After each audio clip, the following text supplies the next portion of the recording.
This will be the easiest Mississippi pot roast. So you have a pack of ranch seasoning dressing, some Mexican style oregano, a beef bouillon cube, Knorr brand, and some pepperoncinis.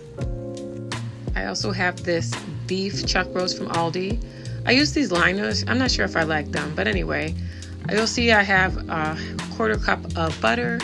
I've sprinkled the ranch on top and added the butter on top. And then here you'll see me seasoning it. I added plenty of oregano because I do like it, but don't add too much because it will taste potent. Then here you'll see me crumbling the beef bouillon cube. You can use beef paste too, but I didn't have it, so I used that. And then here's the tasty part, the pepperoncini.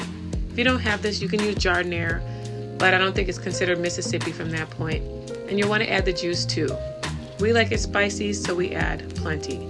Then I'll sprinkle a little black pepper.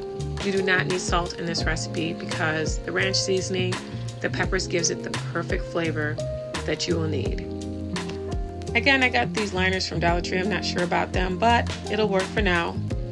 So I am going to cover this up and put it on low for 8 hours. The longer, the better. The slower the cook, the more divine. And here you'll see, look at that. It was falling. It was so tender. I just wanted to eat it right away, but you know, we gotta wait. And then I just shredded it up. We serve this just by itself. I did serve it with some potatoes on the side, potatoes au gratin. It was so simple to make and so delicious. Here you'll just see me sprinkling with pepper. I sliced up onions and potatoes. And then here I made my homemade cheese sauce to go on top. If you want the recipe, click like or comment recipe and I'll send it to you. It's super easy to make. And yes, there's cheese everywhere. But anyway, here again is the finished product. The beef, the mac and cheese, the scalloped potatoes, the mess, and some corn on the side.